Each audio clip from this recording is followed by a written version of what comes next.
السلام عليكم ورحمة الله. إن الحمد لله نحمده ونستعينه ونستغفره ونعوذ بالله من شرور أنفسنا ومن سيئات أعمالنا.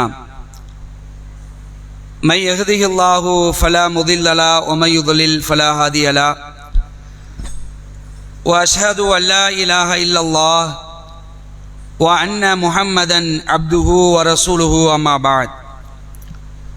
கண்ணியத்திற்குரிய அன்பு சகோதரர்களே, அல்லாஹுடைய கிருபையினால் அல்லாஹ் நமக்கு விதியாக்கியிருக்கின்ற மிக முக்கியமான கடமைகளில் ஒன்றாகிய சுபஹுடைய தொழுகையை கூட்டாக நிறைவேற்றிவிட்டு அல்லாஹுடைய மார்க்கத்தை அறிந்து கொண்டு அதன் அடிப்படையில் நம்முடைய வாழ்க்கையை அமைத்து கொள்ள வேண்டும் என்ற உயரிய நோக்கத்திற்காகவும் நாளை மறுமை நாளிலே அல்லாஹுடைய அன்பையும் அவனுடைய கருணையையும் இன்னும் அல்லாஹ் ரப்பல் ஆலமீன் அவனுடைய நல்ல அடியார்களுக்காக சித்தப்படுத்தி வைத்திருக்கக்கூடிய சொர்க்கத்தை பெற வேண்டும் என்ற உயர்ந்த நோக்கத்திற்காகவும் இந்த நேரத்திலே நாம் எல்லாம் தற்பொழுது ஒன்று குழுமிருக்கின்றோம்.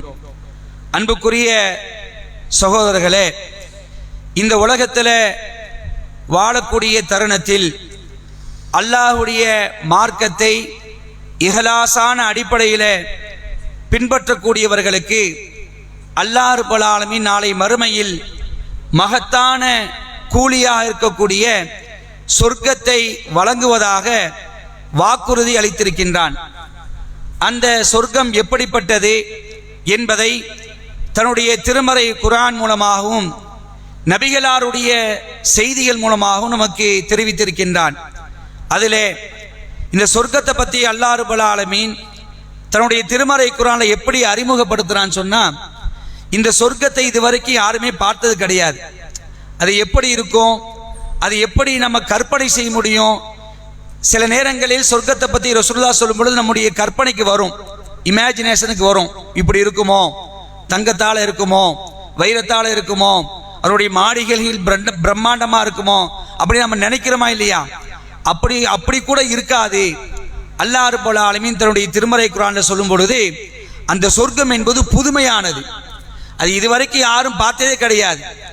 நாம் இன்னைக்கு இந்த உலகத்தில் பார்க்குறோம்ல, நல்ல சொகுசான ஆடம்பரமான ஒரு பங்களாக்களை நம்ம பார்க்குறோம், ஆடம்பரமான சில படைப்புகளை பார்க்குறோம். இந்த உலகம் எப்படி இருக்குது இதெல்லாம் நீங்கள் பார்க்கும் பொழுது நாளை மறுமையில் அல்லாஹ் ரப்பல் ஆலமீன் தன்னுடைய நல்லடியார்களுக்காக கொடுக்கக்கூடிய அந்த சொர்க்கம் என்பது புதுமையானது. அதை பற்றி அல்லாஹ் குர்ஆனில் சொல்கிறான். 32வது அத்தியாயத்தில் 17வது வசனத்தை அல்லாஹ் பேசுகிறான். ஃபலா தஅலமு நஃப்ஸும் மா உக்ஃபிய லஹும் மின் குர்ரத்தி அயுன் ஜஸாஅம் பிமா கானூ யஅமலூன்.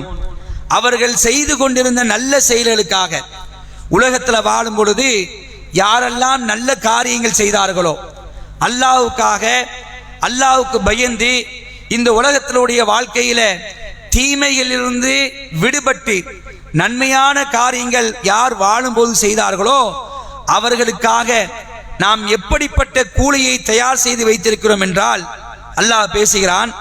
அவர்கள் செய்து கொண்டிருந்த நல்ல செயல்களுக்கு கூலியாக அவர்களுக்கென மறைத்து வைக்கப்பட்டிருக்கும் கண் குளிர்ச்சியை, சொர்க்கத்தை பற்றி அல்லாஹ் சொல்றான். அவர்களுக்கென்று மறைத்து வைக்கப்பட்டிருக்கும் கண் குளிர்ச்சியை எவரும் அறிய மாட்டார்கள். அல்லாஹ்வுடைய சொர்க்கம் இருக்கா இல்லையா, அந்த சொர்க்கம் எப்படி இருக்கும் என்பதை யாரும் அறியவே மாட்டார்கள். அப்படிப்பட்ட ஒரு கண் குளிர்ச்சியை நான் என்னுடைய நல்ல அடியார்களுக்காக தயார் செய்து வைத்திருக்கிறேன் கூலியாக என்று சூரா சஜிதால அல்லாஹ் நினைச்சான் இந்த வசனத்தின் மூலமாக நமக்கு சொல்லி காட்டுறான். அன்புக்குரிய சகோதரர்களே, இதனுடைய இந்த வசனத்துக்கு விளக்கமாக ரசூலுல்லாஹ் ஒரு செய்தி நமக்கு சொல்லி காட்டுறாங்க. அல்லாஹ் சொல்வதாகவே ரசூலுல்லாஹ் சொல்றாங்க. காலல்லாஹு உதத்து லி இபாதிய சாலிஹின் மாலா ஐன ரஅத் வலா உதுன சமிஅத் வலா ஹதர அலா கல்பி பஷர்.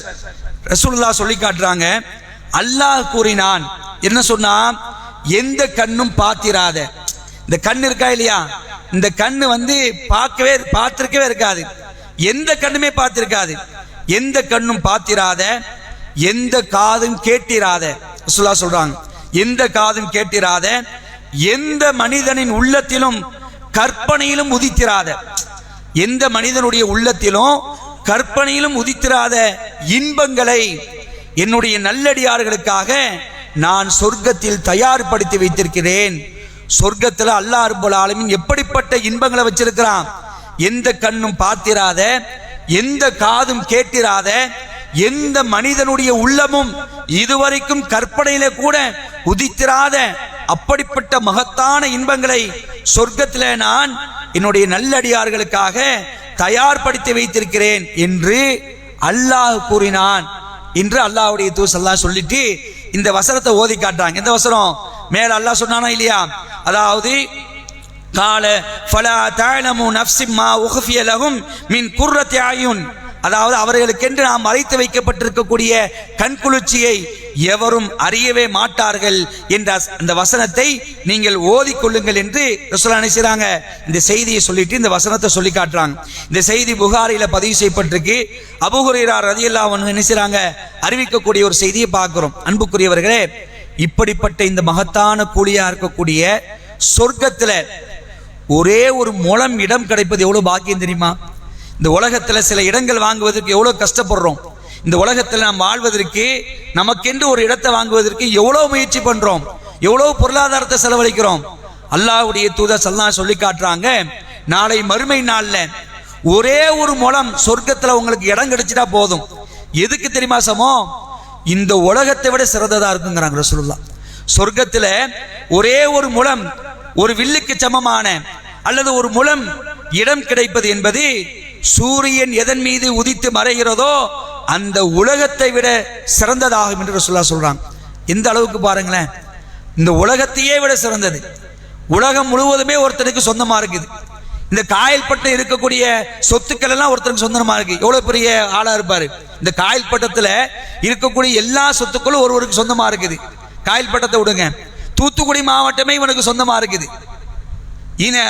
சென்னை, அதாவது தமிழ்நாடே இவனுக்கு சொந்தமா இருக்குது. இந்தியா முழுக்க இருக்கக்கூடிய எல்லா இடமும் ஒருத்தனுக்கு சொந்தமா இருக்குது.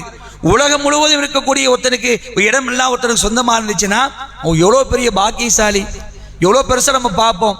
சாதாரண ஒரு சின்ன பணக்காரராக இருந்தாலே நம்ம அப்படி கண்ணை விரிச்சு பார்க்கிறோம், அதை நம்ம பெருசா பார்க்கிறோம். அல்லாஹ்வுடைய தூதர் ஸல்லல்லாஹு அலைஹி சொல்லி காட்டுறாங்க, அதாவது சொர்க்கத்துல ஒரே ஒரு முழம் இடம் வாங்குவது, ஒரு முழம் இடம் கிடைப்பது உங்களுக்கு இந்த உலகத்தை விட சிறந்ததா இருக்குன்னு சொன்னா, அப்ப அதனுடைய கண் குளிர்ச்சி பார்க்கிறீங்களா எவ்வளவு பிரம்மாண்டமா இருக்கும். இப்படிப்பட்ட ஒரு கூலிகளைத்தான் அல்லாஹ் ரப்பல் ஆலமீன் தன்னுடைய நல்லடியார்களுக்காக அனுசரான் தயார் செய்து வைத்திருக்கிறான். இதுதான் நோக்கமா இருக்கும் நமக்கு. இதுதான் என்னது? இதுதான் நோக்கமா இருக்கணும். இந்த உலகத்துல பல முயற்சிகள் செய்யறோம், அந்த முயற்சிகள் சில நேரத்தில் தோல்விகள் அடையலாம். அல்லாஹ் குர்ஆன்ல சொல்லி காட்டுறான், ஒவ்வொருவருக்கும் முன்னோக்கும் இலக்கு இருக்கிறது. ஒலி குல்லி உஜிகத்தின் முவல்லிகா, ஒவ்வொருக்கும் முன்னோக்கும் இலக்கு ஒரு இருக்கிறது. ஃபஸ்தபிகுல் கைராத், நீங்கள் நன்மைக்கு முந்திக் கொள்ளுங்கள். நீங்க இந்த உலகத்தில் வாழும் பொழுது நல்ல காரியங்கள் செய்தீர்கள் என்று சொன்னால் அந்த இலக்கை நீங்கள் அடைவீர்கள். அன்புக்குரிய சகோதரர்களே, நம்முடைய லட்சியம், நம்முடைய இலக்கு நாளை மறுமையிலே நரகத்துக்கு போய்விடாமல் சொர்க்கத்தில் அல்லாஹ் நம்மை பிரவேசிக்க செய்ய வேண்டும். எடுப்பிலேயே அவனுடைய கருணை பார்வை கொண்டு, அவனுடைய ரஹமத்தை கொண்டு அவன் நம்மளை மன்னித்து அல்லாஹ் சொர்க்கத்தில் நம்மை பிரவேசிக்க செய்ய வேண்டும் என்பதுதான் ஒவ்வொரு மூமினான ஆண்கள் பெண்கள் அனைவர்களுடைய இலக்காக இருக்க வேண்டும், லட்சியமா இருக்கணும். இந்த உலகத்தில் லட்சியத்தை நோக்கி பயணிப்போம். திடீர்னு மௌத்தாயிட்டா முடிஞ்சது, அவ்வளவுதான். மௌத்து வந்துச்சு வைங்களேன், மௌத்துக்கு வயசு தெரியாது, மௌத்துக்கு ஆரோக்கியம் தெரியாது, எப்ப வேண்டுமானாலும் மௌத்து வந்துடலாம், அந்த லட்சியம் ஃபெயிலியரா போயிடலாம். ஆனால் நாளை மறுமையில நாம் ஜெயிக்க வேண்டும் என்ற லட்சியத்தோடு பயணித்து இந்த உலகத்தில் நல்ல காரியங்கள் அல்லாஹ்வுக்கு பயந்து வாழ்ந்தோம் என்று சொன்னால் அந்த லட்சியத்தை அடையக்கூடிய பாக்கியத்தை அல்லாஹ் நமக்கு தருவான். அன்புக்குரியவர்களே, இதை பிரதானமான லட்சியமாக வைத்து அல்லாஹ் சொர்க்கத்தை எனக்கு தரணும், அந்த சொர்க்கத்தில் நான் இடம் வாங்கணும், அந்த சொர்க்கத்தில் இன்பங்களை நான் அனுபவிக்க வேண்டும், அப்படிப்பட்ட ஒரு மகத்தான பாக்கியத்துக்கு சொந்தக்காரர்களாக அல்லாஹ் எங்களை ஆக்க வேண்டும், நம்மை ஆக்க வேண்டும் என்று இதை பிரதானமான லட்சியமாக வைத்துக் கொண்டு உலகத்தில் வாழக்கூடிய நன்மக்களாக இருக்க வேண்டும். அல்லாஹ் ரப்பல் ஆலமீன் நரகத்தை விட்டு பாதுகாத்து, நரகத்துடைய வேதனையிலிருந்து அல்லாஹ் நம்மை பாதுகாத்து நாளை மறுமையிலே சொர்க்கத்தில் சேர்க்கக்கூடிய ஒரு பாக்கியத்தை நம் அனைவருக்கும் தந்தல் புரிவானாக என்று அல்லாஹ்விடத்திலே பிரார்த்தித்தவனாக, இன்னும் இந்த சொர்க்கத்தில் எப்படிப்பட்ட கண்குளிர்ச்சிகள் இருக்குது, எப்படிப்பட்ட இன்பங்கள் அல்லாஹ் வச்சிருக்கிறான் என்பதை நாம் தொடர்ச்சியாக பார்க்க இருக்கிறோம். என்னுடைய உரையை முடித்துக் கொள்கின்றேன். வாஹிர் தாவானா அல்ஹம்துலில்லாஹி ரப்பில் ஆலமீன். வஸ்ஸலாமு அலைக்கும் வரஹ்மத்துல்லாஹி வபரகாத்துஹு.